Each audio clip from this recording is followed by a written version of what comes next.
The versatility is one of the things that you don't always quantify with stats and is so important in a best of 5. Juve is the only original member on the Samsung Galaxy lineup after Samsung White and Blue exploded in 2014 or coming into 2015. Now we're straight into the pick and ban phase again.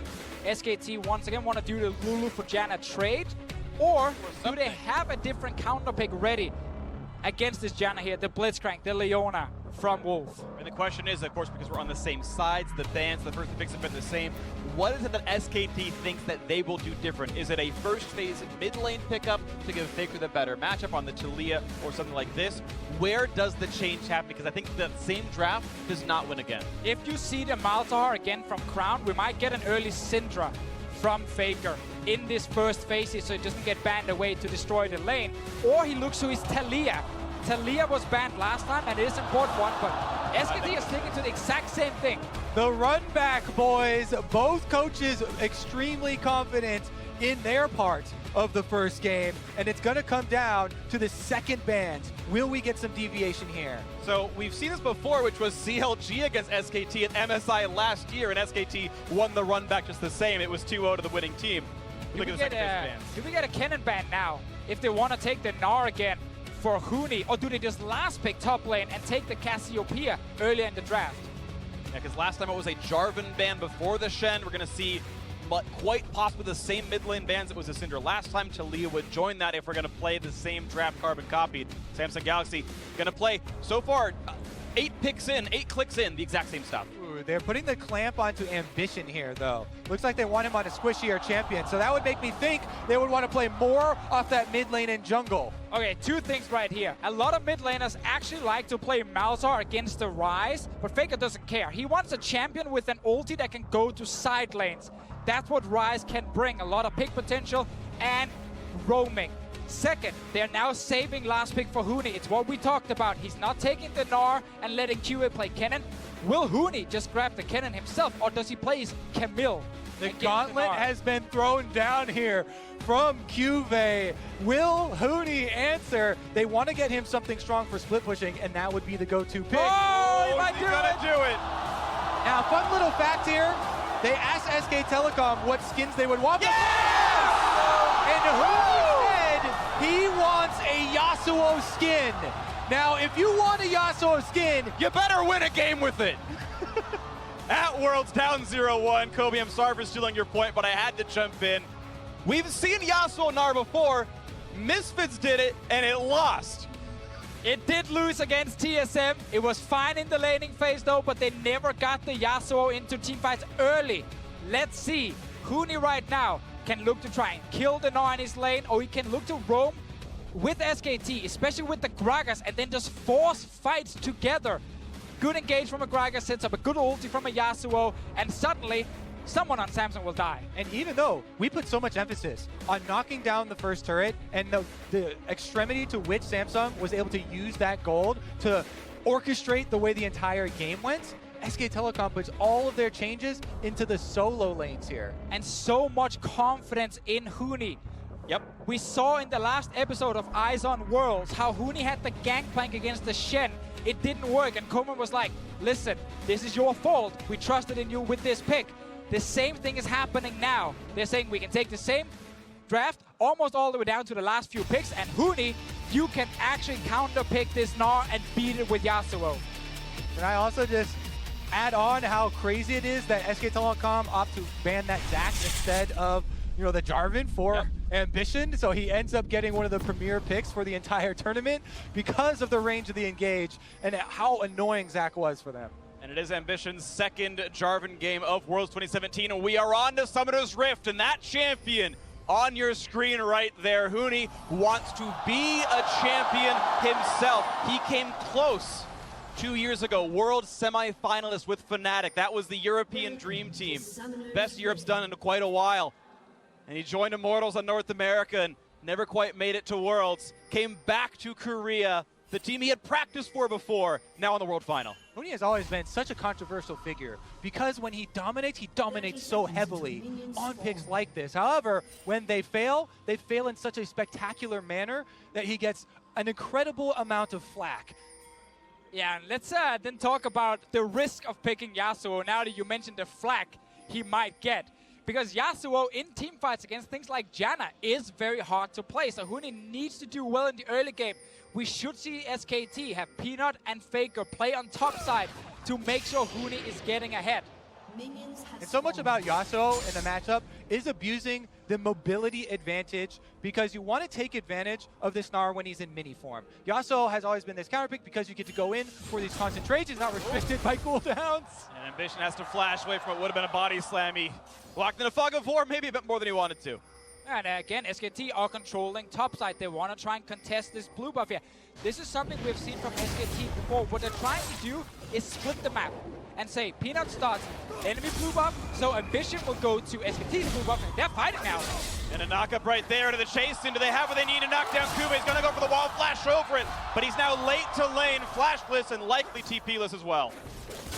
Huni going to stick around as well and help out Peanut with this blue buff. And like you were talking about there, Deficio, before, we've seen this so often where junglers try and split the map here basically by taking the resources away from the top side for Ambition, so he has less incentive to go top side, and it would be a bigger opportunity cost if he actually went to try and influence that Huni matchup. Exactly, and it suddenly means Huni can play very aggressive early on in the laning phase, knowing that his jungler is around. Ambition didn't get blue. Yeah, it also means that it is incredibly predictable for the answer here. As soon as you take away topside blue from Ambition, he would want to go answer, steal away SKT's blue. However, the quick movement from Bang and Wolf, as well as Faker being on this rise and the power of this mid lane matchup controls it. We did talk about misfits before with the Yasuo. Therefore, I want to mention a jungle path you can take in Ambition situation if you want to gank top. And that is do your wolf camp and then sneak behind the blue buff and jump over the Baron wall and appear behind Huni to surprise him. Max Lord did it. Right now, though, Ambition is just farming and he's very low. Got no mana. He went for the machete, started as U10-2 on Jarvan. There is no gank coming in for Ambition for a while without this blue buff. Nice little jukes play coming out from Kube. Gets a nice trade on Huni.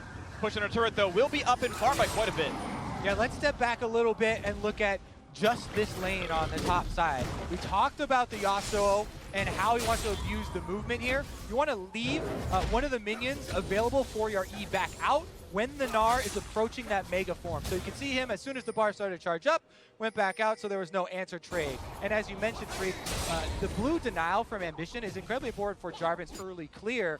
Now he can't support that top lane matchup. Everything is so intertwined here and really does affect the solo lane matchups. And Yasuo can also block the boomerang from Gnar, so there's no reduced cooldown on it. You're not landing any good poke, and then Yasuo is just safe, jumping around the minion wave and constantly trying to threaten you in mini Gnar. Typically, though, on the professional stage, we don't see kills level 2 and 3 in just pure 1v1 laning. Huni is getting control at the moment, but Kube is playing it very safe and not dying. Take a look at the other sides of the map now, glancing into the bot lane, the exact same 2-on-2 as before, and this time around Samsung Galaxy much better in farm than they were in their first game. They were down close to 8 or so at this point last game, so a better looking 2-on-2. Big left over the mid lane as well, and Faker right now going equal against Crown as Ambition, trying to get some vision control to make sure that Malzahar stays safe. Once again, it's double TP to a single as Crown is bringing that teleport to Faker's heal. And I'd like to talk about why Crown loves his Malzahar so much.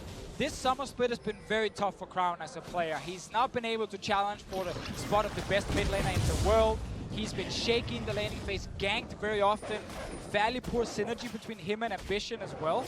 So what Samsung have done now is they've found a champion that brings hard engage. A champion that just wants to survive the laning phase. And when you put Crown on that, as long as he's not dying early game, he will be extremely useful in the mid to late game, like we saw in the last game here. And that's what they're trying to do again with this Malzahar. And so far he's surviving. Down 8 farm right now, but you saw him in the team fights previously. Did way more damage than Faker. And meanwhile, you talk about Faker, and you need to look at the other side of this matchup. Faker is 7-0 all time on Rise at Worlds. And yes, this is multiple variations of Rise. He's been reworked, and Faker still finds success on this champion. Now, one of the things I talked to you, Deficio, between last game and this game, as Faker goes for a trade. Pretty good at League of Legends, gets a nice trade down on the ground, puts him down to about 1/3, and walks away and just one-shots the Voidlings. Yeah, one of the things we talked about, though, was Faker and mobility, and how Samsung were able to deny him mobility as far as the Talia and the Galio ban last time around. But Rise does bring an element of that with his ultimate. And I know you hate Ryze as a champion because he's been losing so many games at Worlds, but I like it when Faker plays it. Yeah. Because Faker is very good at using it aggressively, especially the ulti, and now he's on the way top. There's a few seconds till Kuve's flashes back up, and he's going to be able to walk away from the turret in that time. He's got less than 5 seconds to go, but now it's turret pressure up here with no Gnar without teleport to defend it. And this is what we talked about early on in the game here, how Peanut and Faker will play towards the top side to make sure Huni is winning. Exactly, you have to always keep in mind the overall big picture game plan for SK Telecom. And they're sticking to that game plan. When you pick a pick like this, you have to gain that advantage, and they're whittling it out, carving out this area on the top side. Now, below 50% health on the top turret. And even though you're not seeing kills come through because Kuve backed up in time, it's SKT in this small microcosm winning in the way that Samsung was previously. Bloodless maybe, but knocking down the turret, getting giant farm leads, and letting the split push actually happen. Huni, with the advantageous matchup, can flip the script of what Kuve did. TP coming in now for a fight on Ambition, or at the very least, it could be the chance that, some more turret pressure as this Jarvan's forced away. So Huni going to use his deep teleport there. Still will get back to lane. Looks like he might actually lose out on a minion or two for that attempt. But they do secure the Gromp for Peanut, and again, still that foothold, this blue buff quadrant of Samsung's jungle. SKT keeps up the pressure. Now to swap it down to the bottom lane here, if you play a champion who can build BF Sword early against a champion who likes to build Rage Blade like Varus, it's very good for you to actually recall when you can get a BF Sword and a couple of long swords, and this other guy will get a recurve bow, maybe a pickaxe, and also his boots. And suddenly, with all that raw AD from the BF Sword, you can start winning trades. Around mid lane, Faker's trying to win a trade. Crown not willing to burn the ultimate as Peanut is coming around, but gonna kite away cleanly enough. Here comes the knock up, the ulti across the flash over the wall though, and not a lot of damage gonna go towards Faker. The re-engage is not gonna be much, they all back out. And this is what I love about Faker. It's not just mechanics, it's how smart he is. He knows there's a chance Crown will flash ult him and he can die. So his flash came in so early, matching Crown's flash, meaning he's actually staying alive on the other side of the wall here. So many mid laners would just have got ulted in place and potentially died to the Jarvan. Yeah, it's a funny thing talking about Faker, especially to a lot of newer players that enter the scene. They always ask, what makes Faker so great?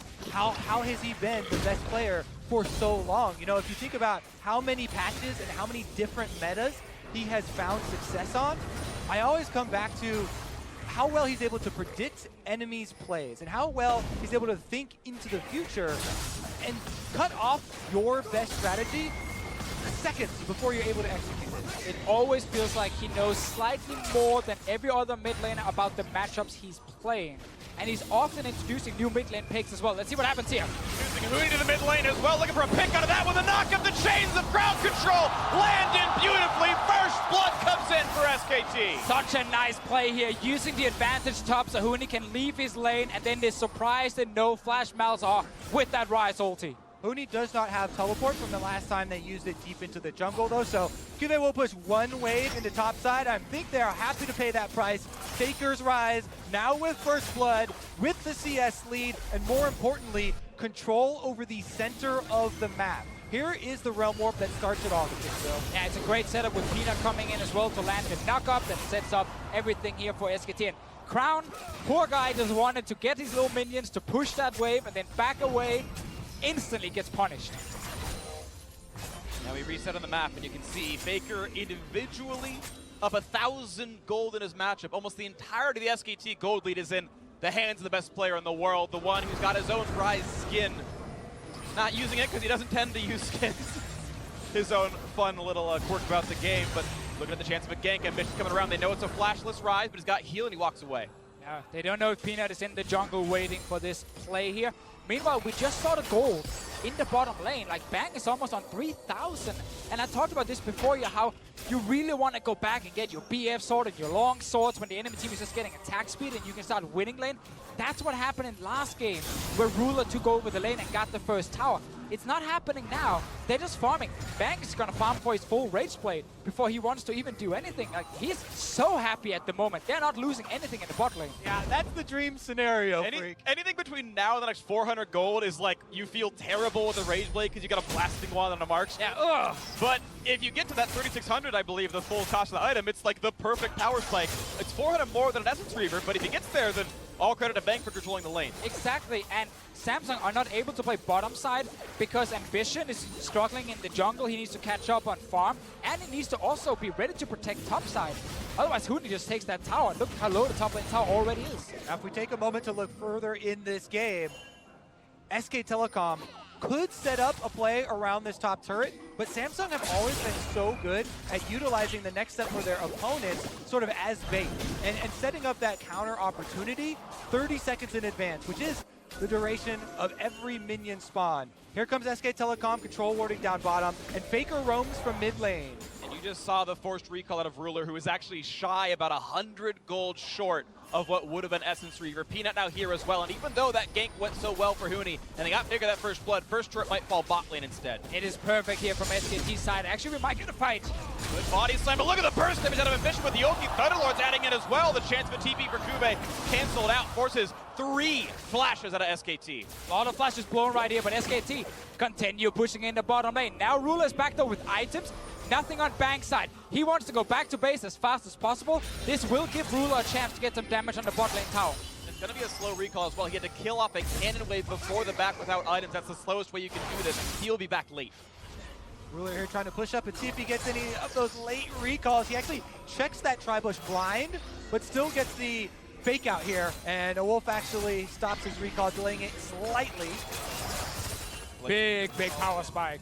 Frick, you are an AD carry, man. Yeah. You see this in the bottom lane. That feels amazing. It's the best feeling ever. Now, let me set up how big of an explosion of gold is about to happen, though, because we went over how low the top turret health for Samsung is.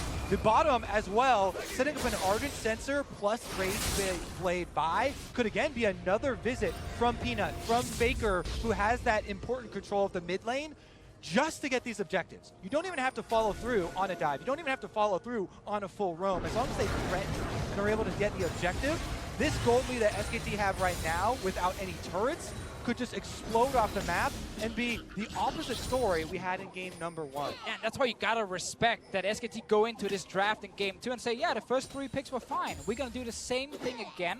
This time we're not gonna lose the bot lane tower early. And then they prepare this Yasuo against Cuve's Gnar to now have a winning top side as well here. I like the adaptations with Ryze and Yasuo, and I like the fact that Bang and Wolf are able to go even in this bot lane.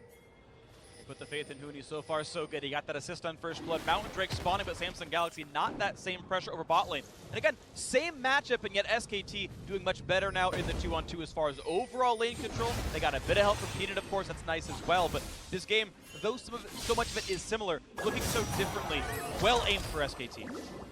And we're seeing also Ambition on this job, and here, second time, as you said, during the tournament. First time he played it was against WE in the first game of the semifinals. He couldn't find any early ganks that was really too effective for him, and it kind of fell apart for him and the team. This game, he's been under so much pressure.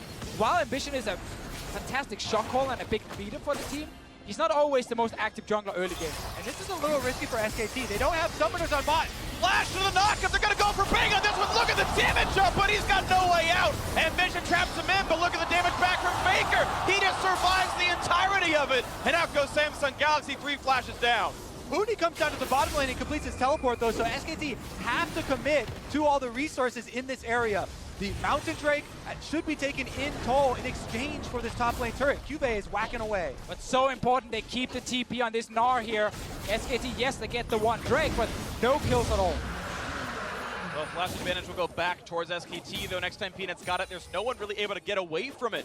Only Crown and Kube have those tools. And you can tell, Huni, as soon as the bottom lane play fizzles out, he just makes a beeline, runs straight back to the top side to try and save the rest of this turret so that SKT don't give up that first turret bonus. They've worked so tirelessly to get themselves into a position to capitalize on that advantage. But at this point here, SKT should play around top side, get that first tower down, unleash Huni in the top lane, instead of having all these plays around the bottom side, because that's actually allowing Samsung to get back in this game here and not fall further behind. No turret just yet, and this top lane tower's been low for a long time. It has been low. It's been an interesting look for SKT because the mantra coming in was Huni, play for yourself, get you the 1v1 matchups, and yet his big plays have been coming down to the mid lane to get first blood for Faker, coming down to the bot lane to help secure the first Drake, and he's going equal in just the lane itself. Definitely credit to Samsung for not allowing that explosion to happen that we talked about in the possible early game opening here that SKT were trying to pry away. Now, though, we've got almost a full reset for SK Telecom as they're able to go purchase, and the first item timings are coming through even more than the Ardent Rage Blade that we've been talking so much about. You know, Huni here, as well with the Phantom Dancer, really gets to go in. Yeah, and I think on the other side here in the top lane, Cube going Black Cleaver first is actually fairly risky. I love getting the cooldown reduction as well, but not rushing Frozen Mallet is tricky. You don't right now like feel very tanky, and Huni's all in, especially once he hits level 11. It's something you've got to respect. Like typically when I see Gnar versus carries, it's Frozen Mallet and a lot of early armor to try and make sure you don't die, and then you just kind of whittle them down slowly. There are basically two paths right now for SKT to walk down, because they're the ones with the priority, mainly because of all the control they've been able to get around Faker, but they can either go that top lane path you mentioned. Well, here we go mid. A couple of barrels, but none of the big triggers pulled out. Ambition able to flag and drag out to safety, no big deal. Minions cleared out, but a low health jungler gives control back to SKT. Faker right now able to roam with Peanut there, looking for that top lane tower we talked about. Cuba, he knows he's trying to get away as fast as possible. Realm Warp comes in, they're committing to it. Here comes the attempt there, right behind, gets back over the wall, the flash to get away, and he's got a long run ahead of him. Up and down the river, the bot lane's nowhere near, running away from Peanut. All flashing!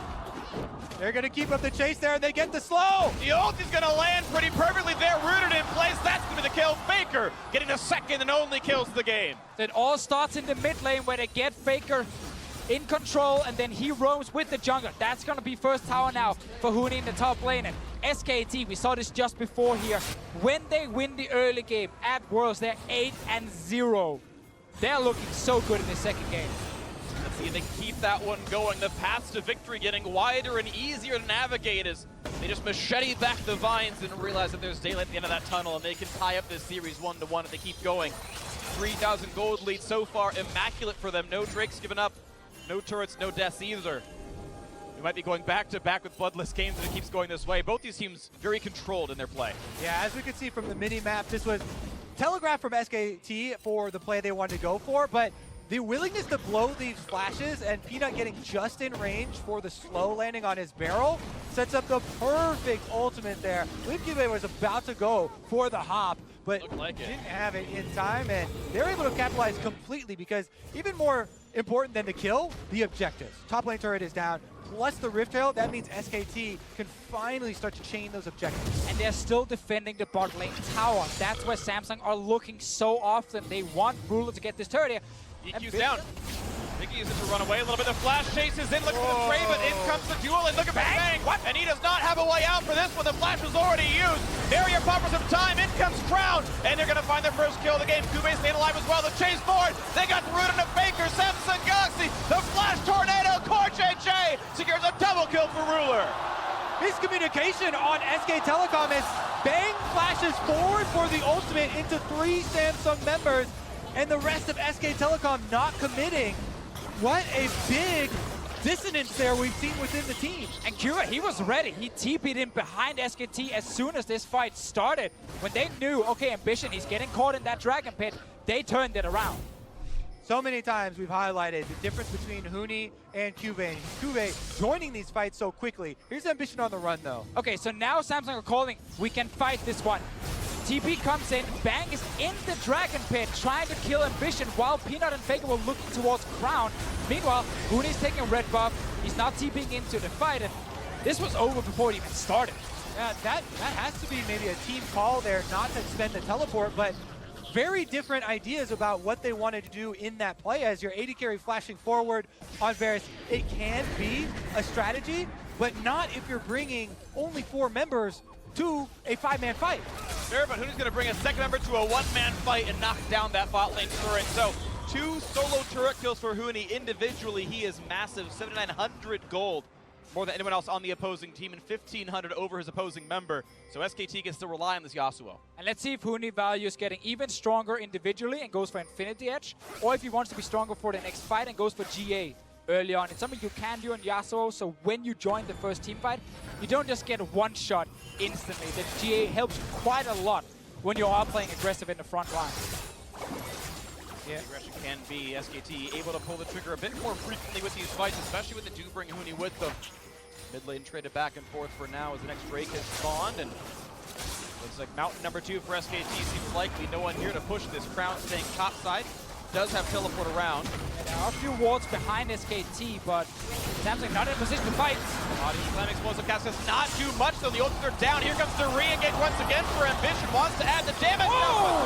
Look at the blade, Colorado Ruler. Do they have the my God! triple knockup? The follow through for Cuban. And he's going to fight for help, but still one death comes through. The suppression comes in. 4 kills already. One man stands alive, and he's going to fall. The ace for Samsung Galaxy. That was so insane from Samsung. There was so much damage coming in from Ruler, and Ambition bought so much time for the rest of his team. Crown joins after. Cubit comes in from the flank, and that was perfect. Samsung stand tall again around the Dragon Pit, and this time the rewards are immense. After the clean ace there, they're able to pick up Baron.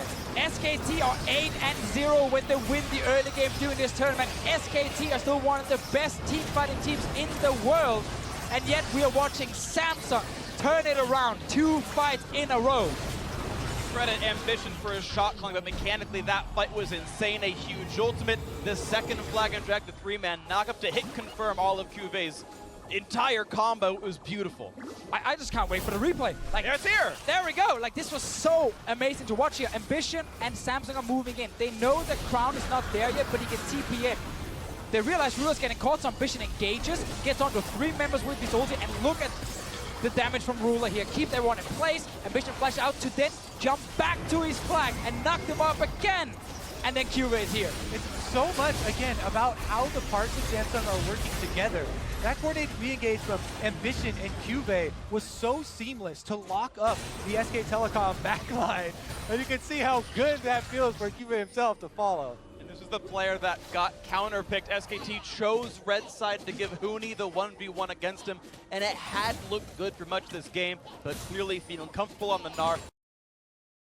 And while Ambition on this job and it's not been a big pick for him during the tournament, we are seeing why so many teams value the job, and especially when you play against champions without dashes. There were no flashes on the side of Bang and Wolf, so when they got ulted by Ambition, they were stuck in place.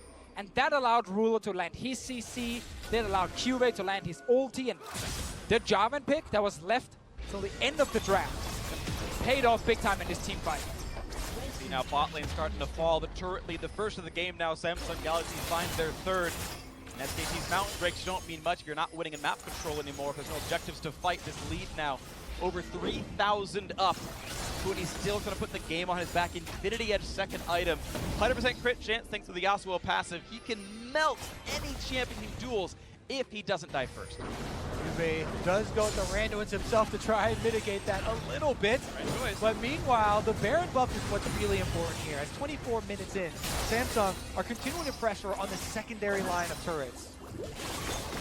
Also the thing about Samsung's draft here with this Janna, they are ready for Huni to join fights. They can use the Monsoon to disengage after the ulti is over, and that's where Huni's build might hurt him, because yes, he has a lot of damage, but as you highlighted, Freak, he dies very, very quickly, and he needs to play it perfect to get back in this game. Yeah, the Janna, not to mention, one of the favorite targets for Malzahar is melee champions, and this is a DPS Yasuo. If he's brought into the team fights, that can definitely lock him up. And all the key damage tools of Malzahar are immune to wind wall. W, E, and R all pass through that. They're not projectiles. It all shows up on top of you. He can block Ruler's damage, but not Crown's, and Crown's pretty big.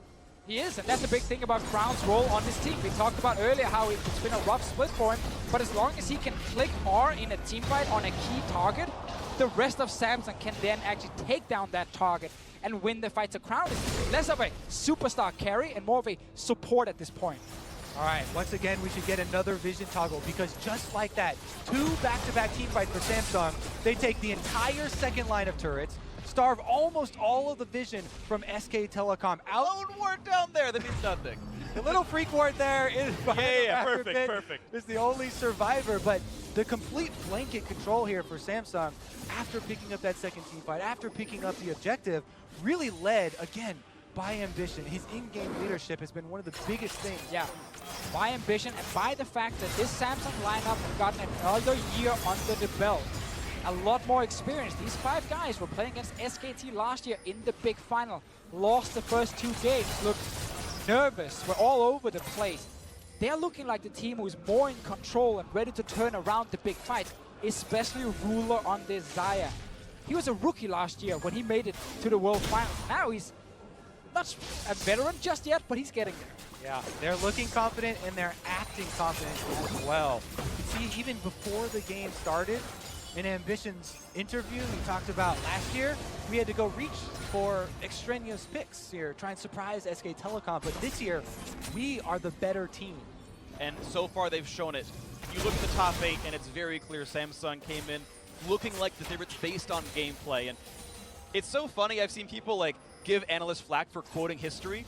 But no matter how bad SKT have looked at various years, they always did manage to turn it on. And the question is, when will be the year where someone finally holds up to that level of metal, really? And maybe this is the one where Samsung Galaxy say, look, we know you're clutch, but we are just better than you pound for pound across the team, and this might be the time. This will be the first time where Samsung are then able to say, you know what, this is a playoff game, and we're showing up big time. This team in the LCK, they lose almost every playoff game they're playing. They never made an LCK final with this lineup. And now they might win the World Championships. I mean, the first time Samsung Galaxy with this squad played on a really big stage for something important was the World Final last year. There's no LCK finals to go for. There's no huge crowds for like the regional qualifiers for them, and they finally came to Worlds. And when they were there, they made it all the way to the very top of it. And here, you saw them get on the big stage. They 3-0'd Longju in their first best of 5 at Worlds this year. 3-1 against EWE, which was the regular season champion from China. Now up against SK Telecom, the reigning world champions, and they keep passing these tests so far. And they kept talking about revenge against SKT in this big final. And they kept also talking about how they didn't have to change their play style. They're playing the correct way at the moment. They're going to pick exactly the same way they've been doing so far during the playoffs, and we're seeing that here. Good bot lane, try and get Cube, a good match up top. Didn't work in this one game, but then he joins teamfights instead, and he shows up. That's why it's so impressive. If we think back to Champions Select, Samsung, the confidence showing here as well. Happy to run back, and they're posing the question to SK Telecom, who are not used to having to be the ones to answer, because they are the back-to-back defending champions, but they haven't been able to find that answer thus far, and Samsung closing in once again. We gotta then look at, okay, how can SKT get back in this game here? Big wombo combo can happen when you have the Gragas ult combined with the Yasuo. I think actually going for Core JJ with that combo might be the way in, because if you don't kill the Janna instantly, Monsoon knocks the Yasuo away, resets the entire fight, and then Samsung will struggle. Oh, sorry, SKT will struggle. They're going to struggle for some fight in the top side right now. Looking for the play, but not going to get it. A good silence out of Crown and Baron up in 15 seconds. And we've seen this song and dance before. Samsung Galaxy playing the Vision game for the Baron secures. And those right there, those are actually plays to highlight when you're playing this strategy, because the important part for Samsung is not crumbling when SKT make that attempt at a pick. Here's that Vision that you're talking about around the Baron. They're very thorough in cleaning it up. SKT can't see anything. They don't know the red buff being secured. There's a barrel to watch Vision. Suddenly, Peanut silenced to half HP. Crown's got ulti. And how do you start a fight if you can't see anything? How do you pick the correct target if you don't even know where the members from Samsung are on the map? Yeah, you know, they will be on the top side, but that's not enough. And ulti here used by Ruler. That's the right choice by Bang, though. Trade ult for ult, get Peanut in for the next one. Look at Ambition, though. Looking for a potential fight. Well, to 6,000 gold lead. They could pull the trigger. Kuve's here. Knock up, not quick, gonna land on Peanut. Gonna trade the flash for an ultimate. Cataclysm is down.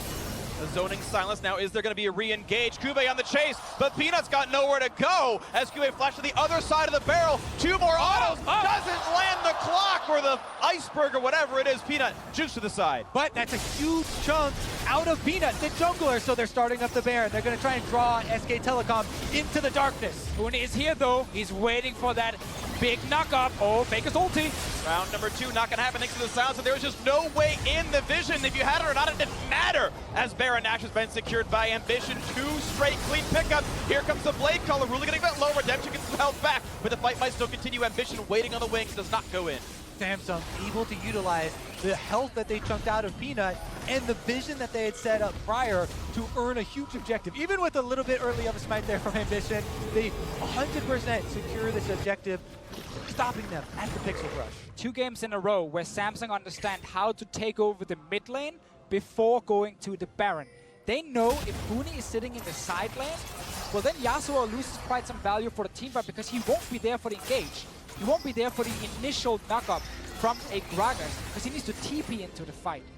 That's why Ambition are so confident just starting it, engage onto SKT, force them away, take control mid, and then go Baron right after. It's the same setup every single time, and it gives so little counterplay.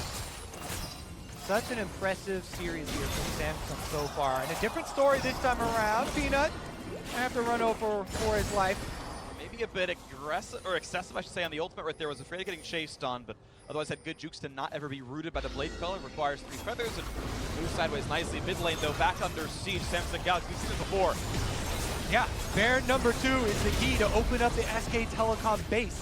Brick by brick, Samsung Galaxy are trying to dismantle the SK Telecom dynasty and build a foundation for their own.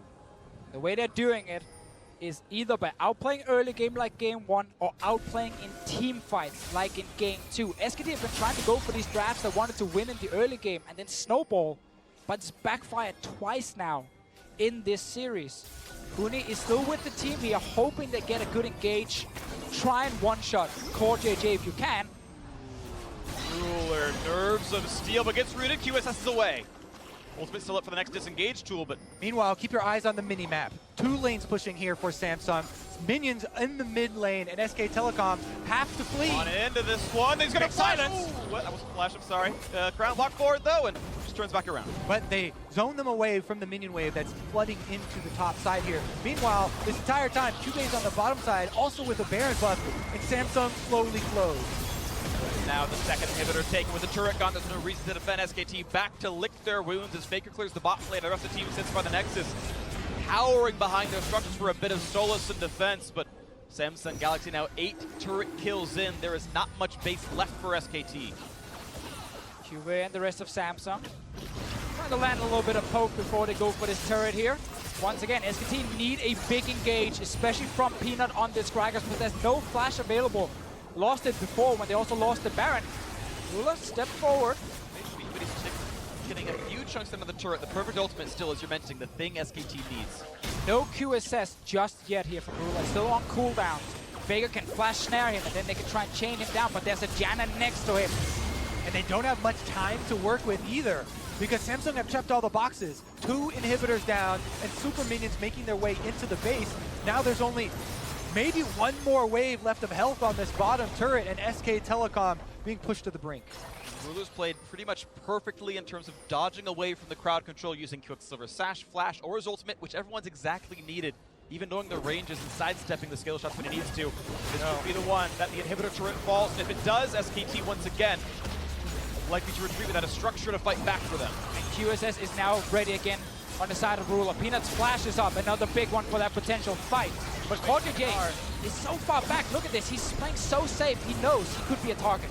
Cannot be found. A few more attacks will knock down the inhibitor. The flash forward, looking for the play, not going to get anything for themselves. Goody blocks off a little bit. Here comes the Cataclysm, and it could be just that for SKT as they're forced to retreat the Realm Warp just to buy some time. The Quicksilver Sash gets rid of suppression, but it does mean the damage comes through. 2 Nexus turrets left remaining as 1 kill has already come through. Samsung Galaxy hoping to knock down these bricks and build that foundation of greatness. Faker silent, the flash for the knockup, but no kill to come through just yet. The turrets fall, and the Nexus in front of their eyes as well, looking to snuff them out as another kill comes through. Kube transforms back, and Samsung Galaxy are 1 game away from greatness. They can see the finish line, but so many teams have been up 2 games against SK Telecom and been unable to finish. Samsung have a lot of room to work with though, because this is actually a 2-0. Exactly, it is very rare we see someone go up 2-0 against SKT. First game, they won the early game. Second game, they won the team fights. That really breaks your confidence.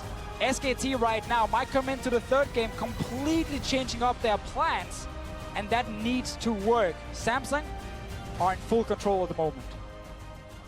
3 back-to